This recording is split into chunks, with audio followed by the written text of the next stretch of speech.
Hey, lovely freaks, and welcome back to the podcast. I'm your host, Amanda. And I'm Hannah. And if you're new here, hi, welcome. If you like things strange and unusual and true crime, you can go ahead and hit that subscribe or follow button. You can also head down to the description box and you'll see a link that will take you to our link tree, and you can find our social media like Instagram, Facebook, all that jazz. And all that jazz. So if you heard the new song at the beginning, that's our forever intro song. Yep. I'm assuming forever. That is courtesy of my husband and also my brain. We made that up together. Hope you guys enjoyed it. Now we don't have to use samples from YouTube anymore. Woohoo! But also we wanted to go ahead and kind of give some recognition to a Etsy shop. We're promoting another Etsy shop. This one is called the Lazy Basset 601. And it's Basset, like Basset Hound. Oh, yeah. And it's one of my friends. She actually, and there'll be a link down below where you can click on her stuff. But she actually makes all kinds of stuff. She's located here in Mississippi. She makes goat's milk soaps, whipped sugar scrubs, wax melts, candles, bath bombs, all different kinds of stuff. And she has some new stuff up on her Etsy shop right now. And like I said, we'll put the link down below. Also like bath soaks and just all kinds of bath products, which, you know, if you're a girl, you love. I mean, if you're a guy, you might love it too. Our dad does. He loves bubble baths. So anyways. Dad like that. He's going to be like, why would y'all say that? Yeah. No, Daddy would be like, yeah, I like a bubble bath. But anywho. So yeah, if you want to check that out, you can go down to the link below and you can check it out, and just help and support her Etsy shop. And we don't have a code right now, but maybe we'll get one and give you guys a percentage off, but I'm not sure at this point. But I just wanted to help promote her. I've been doing that. We did that with another shop, and you can go on our Instagram and see the other shop that we promoted. It was the leather handbags and stuff like that. If you have an Etsy shop that you want us to like help promote, just send us a message on Instagram and we will try our best to get everybody in that sends us, you know, different messages and stuff. But yeah. So today we have 2 survivor stories for you guys. I'm excited. Yeah, these are pretty not awesome, but the way that they survived is pretty fucking brutal. Like, these are badass bitches. So we're just gonna go ahead and dive in. So we have Alison Buffel. I don't know if it's Bothell or Botha, or I'm not sure her last name. I probably butchered it, but it's Allison. And then we also have Mary Vincent that we're going to talk about at the end of this. You've probably heard of both of these. I think that the Allison one, I believe that maybe there's like a documentary or something on Prime. And then Mary Vincent, I know her episode was on I Survived, which we love that show. I don't even think it's still going, but we loved the show when it was going. Yeah. We always watch Survivor. Like, we watched I Survived. Yeah. We watched another one. I can't remember what it was called, but they're, like, really interesting. Mm-hmm. Especially how, like, some of these people survive. Yeah. I'm just like, how the hell do you do that? Yeah. Yeah. So Allison was born on, and by the way, before we get started, there's not a lot of detail, obviously, into these cases as far as, like, you know, backgrounds and stuff. So, you know, I'm not really going to talk much about her background. It's not really much there. These cases are just like spur of the moment, like rage kills or just, you know, psychos or whatever. So I'm not going to talk about the killers because fuck those assholes. I don't really care. So anyways, I just didn't want people to be like, well, what's their background story? We don't care in these situations. So these girls survived. That's all we care about. So Alison Buffel, or Botha, I don't know, was born September 22nd, 1967 in Port Elizabeth, South Africa. So that's where this takes place, is in South Africa. Her parents divorced when she was around 10, and Allison spent most of her childhood living with her mother and brother. She lived a fairly normal life. There wasn't anything major to talk about. She went to college. She spent a lot of time traveling like the country after that. She wanted to travel a lot, and then when she came back, she became an insurance broker, which she really liked to do. So the night of the attack was December 18th, 1994. That night she was at the beach with some friends, and they went back to her house for like some pizza and to hang out and stuff. And after they got done, some of them went home, and then she drove some of her other friends back to their house. When she got back to her apartment, she reached out like over to the like passenger side to like grab some laundry. So, just turned and was grabbing her laundry, and she felt a breeze on her side, like where the driver's door was. She felt like a warm breeze on her legs, and she was like, okay. And then when she looked back, there was a man standing there with a knife, and he told her to move over or I'll kill you. Allison did as she was told. The man got into the car and drove away. He said, I quote, "I don't want to hurt you." And then he identified his name as Clint. He said, "I just want to take your car for about an hour." Come to find out, the man's real name was, and I'm going to butcher these two names because I don't know how to really say them, so just bear with it. Franz D. Toit, and he traveled. Franz D. Toit. Sure. You took French. And well, I don't know if this is French, but whatever. They're in South Africa, so. And he traveled to pick up his friend Theons Kruger. Got the last name right. Anyways, Franz and Kruger. We'll just call them that. They're both dicks. Doesn't really matter if I screwed their name up. They then took her. So he went and picked up his friend Kruger, right? After that, they then took her to the outskirts of town, and Allison knew that something awful was probably about to happen. When they got there, they parked, and they told her that they were going to have sex with her. And she was scared, but she kept thinking, okay, if I cooperate, I know that, they're gonna rape me, but if I cooperate, maybe they'll let me go. And she said she thought that it would keep them from killing her, basically. These men both had a history of violence against women, and after raping her, they decided that they were going to try and kill her. So what they did was they suffocated her first until she was unconscious, but they knew that she was still alive because they could see that she was still breathing. So then that was when both the men decided to stab her in her abdomen, and they stabbed her 30 times in the abdomen. Allison said later that she remembered one of the men saying that they were trying to destroy her reproductive organs so she could never have children again, which is odd to me because I was like, well, why would they say that if they were going to kill her? Whatever.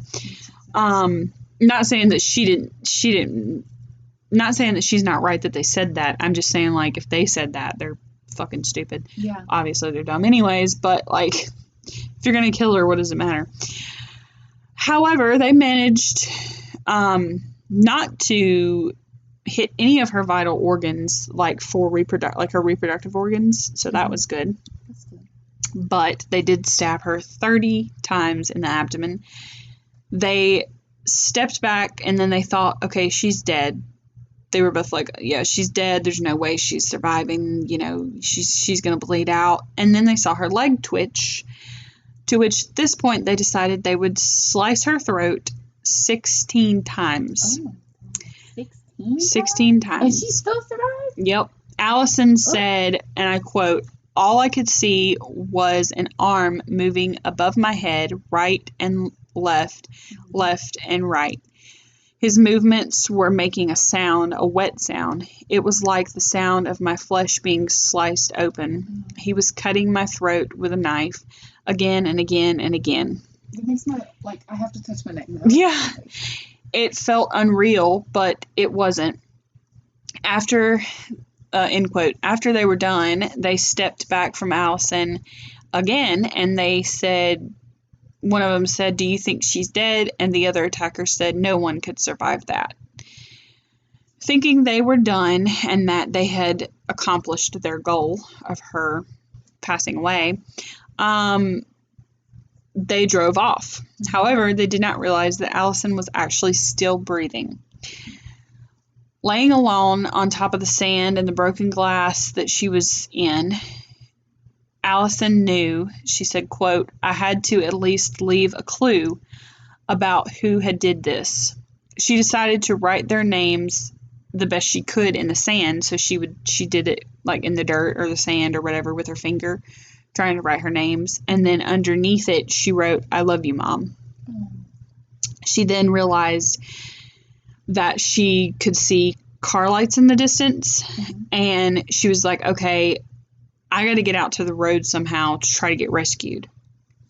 So when Allison moved towards the headlights, she realized the full extent of her injuries, because that was when she pulled herself up, like tried to like pull herself up to stand, and her head started falling backwards. And since she had nearly been decapitated, that's what was going on there. Meanwhile, she could also feel something slimy coming out of her abdomen, and that was her intestines. She had to use one hand to keep her organs from coming out of her body, and the other hand to hold her head on her body, which I still can't even believe that she was alive. Yeah, how can you? I have no idea. And then also, how is she not going into shock? Like, some people... Or like passing out. Well, that's what she says right here. She said, quote, "As I struggled forward, my sight faded in and out, and I fell many times, but I managed to get up again and again, and I finally reached the road." She then collapsed right on the white line of the road, like coming out, and she said that she figured that was the best spot. She couldn't really go any further, like physically couldn't go any further, so she just collapsed. So yeah, I mean, I still don't. So she was trying to keep from fainting. Died from shock. Like can't believe it and just died. Yeah. Not move. She's very brave to just be like, yeah, I gotta get up. I gotta do this. Yeah, for sure. A young veterinary student that was actually visiting there, he was visiting Port Elizabeth on vacation. His name was, oh gosh, I'm horrible with names. Tyan? I don't know. Ellard. Anyways, he saw Allison laying in the middle of the road, or at, where the line was, and he stopped. He said, quote, "God put me on that road that night for a reason."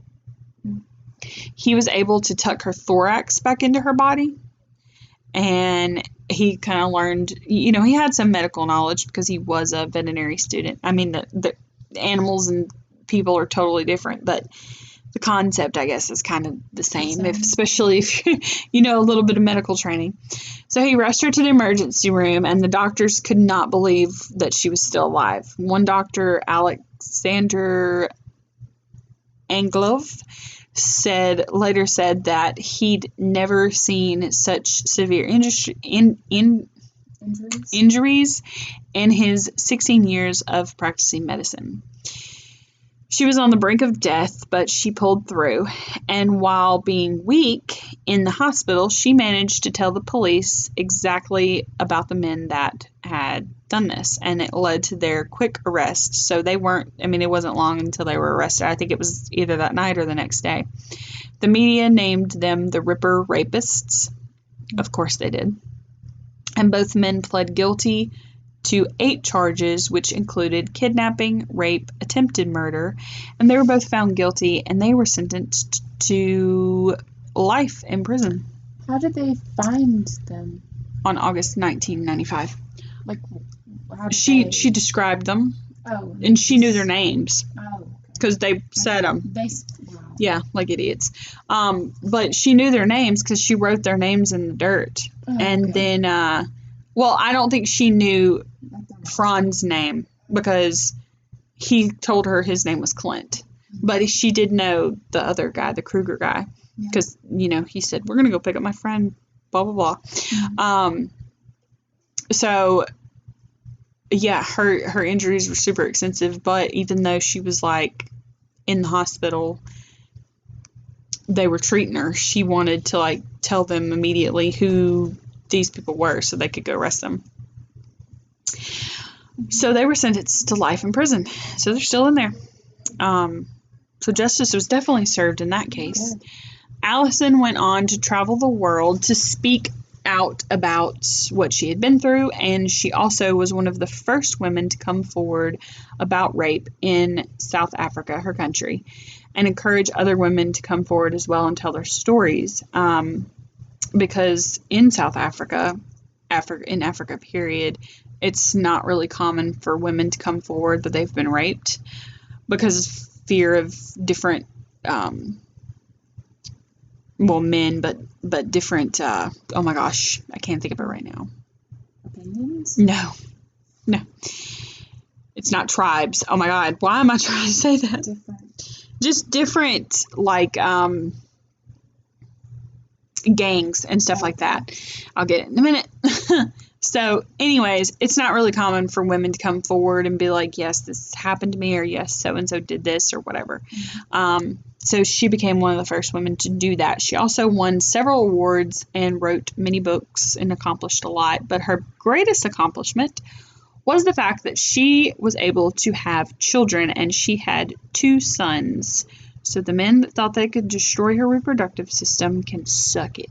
I was literally about to say because she was a badass and was like, nope, not happening. So this is something that she said, and I'll leave you guys with this on the Allison story. Allison says, quote, "Life can sometimes make you feel like the victim. Problems and hardships and traumas are dished out to all of us, and sometimes they can be divided very unfairly. Remind yourself that you do not have to take responsibility for what others do. Life is not a collection of what happens to you, but of how you respond to what happens to you." End quote. I like that quote. It is good. So that is the story of Allison Buffel and how she is an awesome, badass woman. So now we're going to move on to Mary Vincent. And like I said before, you guys probably have heard about this story. I think I've heard about this one. Yeah, I think... But it's been a minute, so... Yeah. I watched the story on I Survived, and then I think there was a podcast. Yeah. Mm-hmm. And I think there was a podcast that I've listened to, but I don't remember who it was that did it. I think that's where I heard about it, and then I was like, that's an episode, and then I went and found the episode. So Mary Vincent was a normal, average teenager in 1978. She was a dancer and loved to, like, she dreamed of, like, traveling and, like, visiting all different kinds of places. Her parents were going through a divorce at this time, and she was 15, by the way. And she decided that one day she was going to go stay with her grandfather because she was just tired of, like, her parents were arguing and fighting and blah, blah, blah. So she was just like, yeah, I'm done. Going to stay with granddad for a little bit.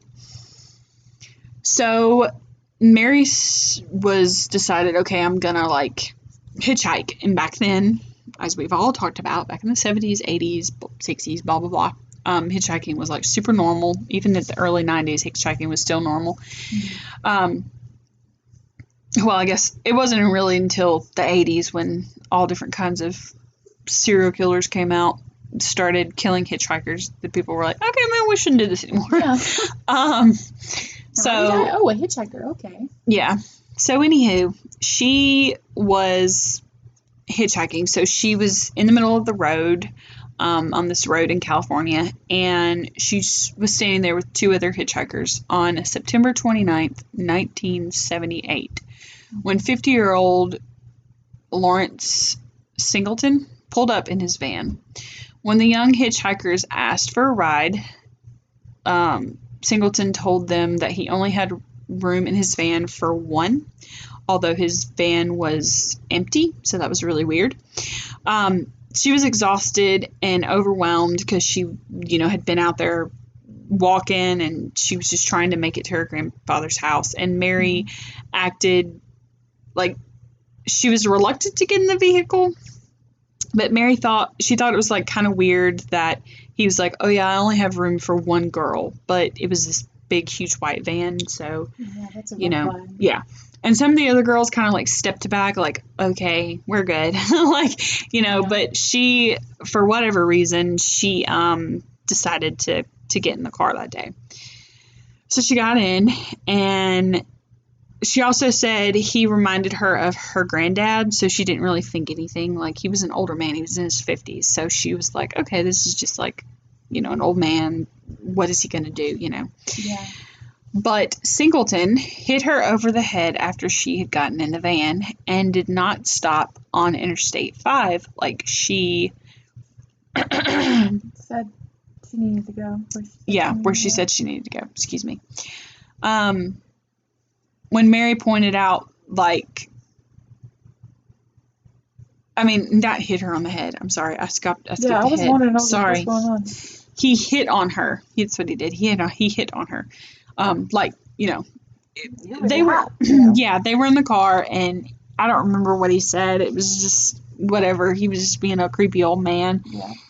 And then they started passing the Interstate 5 exit, and she was like, that's my exit, and he was like, she also said, she was like, can you turn around? Or she demanded turn around, but he pretended it was like an honest mistake. He's like, oh, my bad, and he turned the van around. After a few more miles, Singleton pulled the van to the side of the road, saying he needed to stop and go to the bathroom, and he still had not gotten to where she needed to go. So Mary got out of the car. She said she was a little leery, but she wasn't quite sure, so she just decided to step out of the car for some fresh air, and she thought to herself at this point, maybe I'll just walk on foot and be like, okay, that's great, I'm gone, Yeah.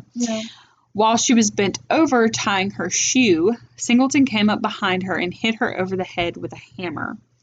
These next few parts get pretty graphic, so just keep that in mind. He tied her hands and shoved her into the back of his van. Singleton then raped her repeatedly over the course of the night. The next morning, he came back to the van, and then he had her on the ground or whatever.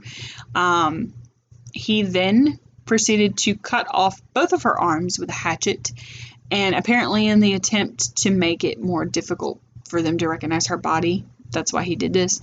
And he threw her about 30 feet into a culvert pipe and left her for dead. Mary said, quote, he took my left arm and took one swing, cutting it off. Yeah. She said, and I started to fall, and then he took another swing as I was grabbing, with her right arm. She was grabbing at his shirt, and he took another swing, I grabbed his shirt real tight, and I couldn't figure it out, but I was holding it, but I was still falling backwards. So she was holding onto his shirt, and he cut her arm off. And I also remember, at one point, I think he said something to her. He said, I think she said something about wanting to get away. And he said something about, or she tried to crawl away. That's what it was. She tried to crawl away or something. And he was like, I'm not going to let you crawl away. And that's why he cut her arms off or whatever. Also, and because he was wanting to leave her for dead. Why would you go through all that effort to cut off her arms if you just want to kill her? Just doing it a quick way instead of that's just torture at that point. Yeah. So as traumatized and as broken as she was, this 15-year-old Mary Vincent was not ready to die. she packed the stumps, her arms, with dirt and tried to stop the bleeding. She then climbed the 30-foot incline back up onto the road. She kept her arms raised so that way she could prevent like blood loss. So she kept them up so that way, smart. Yeah, it was really smart. All this for a 15-year-old. Like I would have just laid there and died. Me as a 15-year-old, I would have been like, yeah, well, died. I'm dead. I was so dramatic back then. I would have been like, I'm dead, I'm gone. Yeah, I would have never tried to even get up. So she also kept her arms up to prevent the muscles from falling out of her arms as well. Mm-hmm. She walked 3 miles from the culvert pipe where he had dumped her body. 3 miles. Yeah. I don't know what. How she didn't lose all that blood. Yeah. I guess because of the dirt. This case blows my mind every time I talk about it, hear it, whatever. One car that had 2 men in it drove past her. What a bunch of fucking assholes.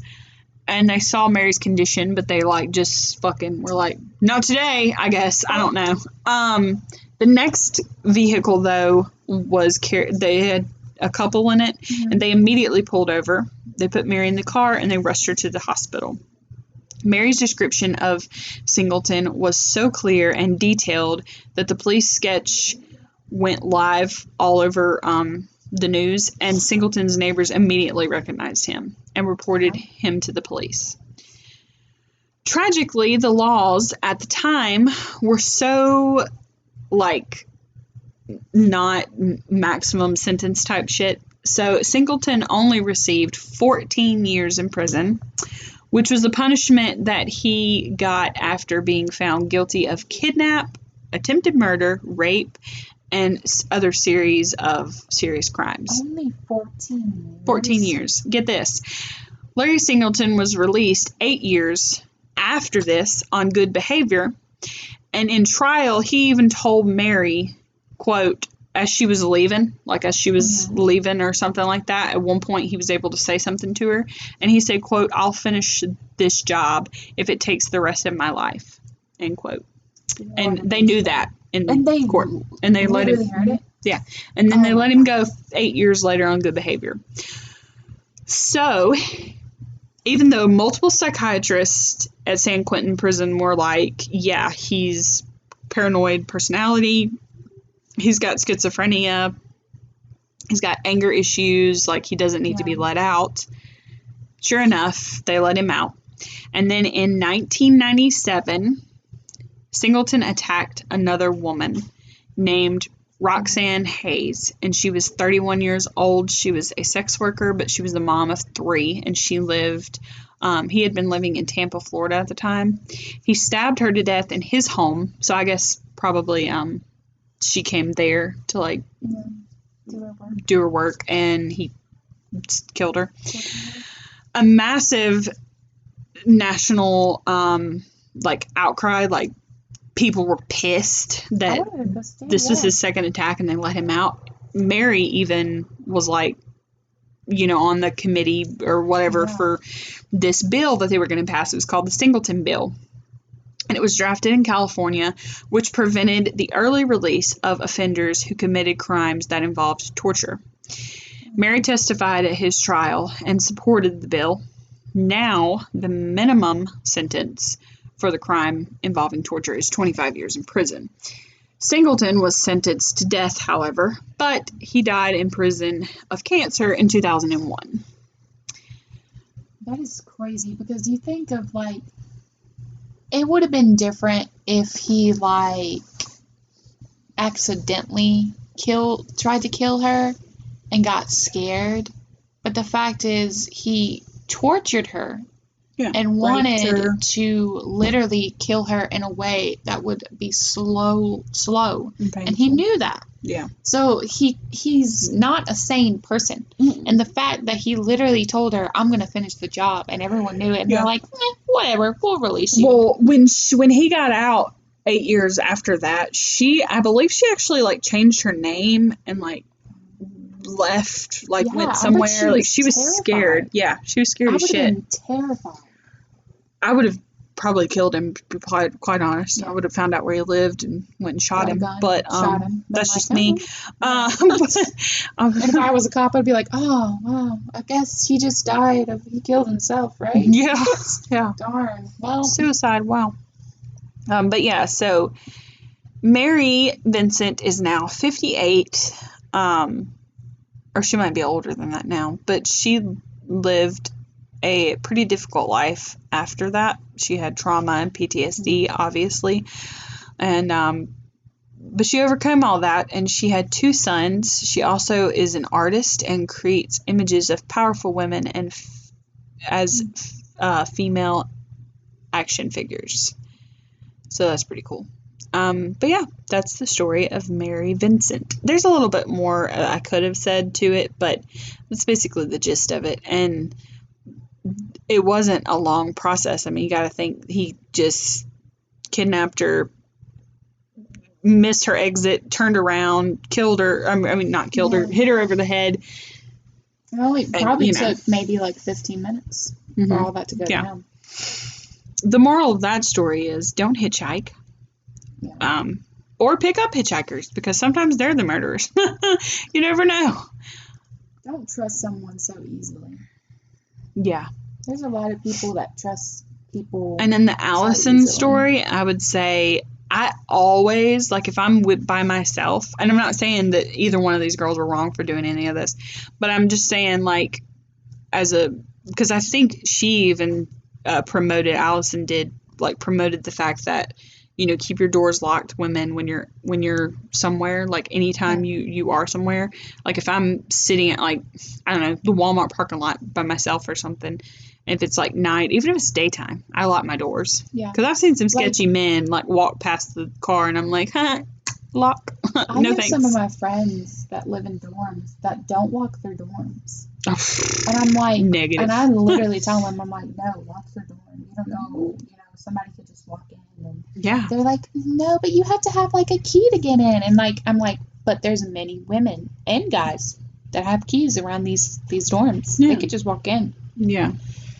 So I always keep my door locked, no matter what. Sometimes my roommate leaves the door locked, and I look at her and I'm like, no, unlocked. I'm like, no, you need to keep this door locked. Yeah. She's like, well, I always don't want to get the key and everything. I'm like, no, keep it locked. Mm-hmm. She's like, yeah, you're right. And I'm like, yep, because I watch too much true crime. She knows that. I'm like, I watch too much true crime for this.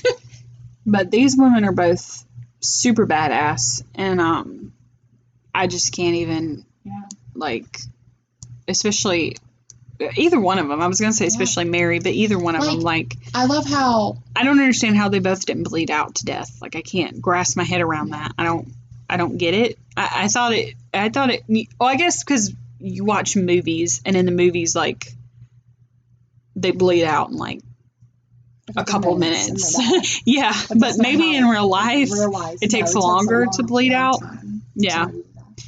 But I love how the first men were trying to take away her ability to not have a child, but she had a child anyway.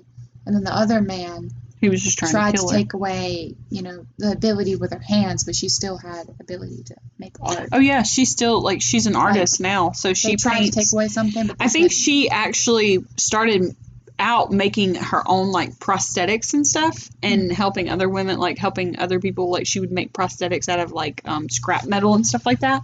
And then she eventually got her prosthetics to where she could hold, like, pencils and pens and stuff and do art, started doing paint, and all kinds of stuff. So super cool.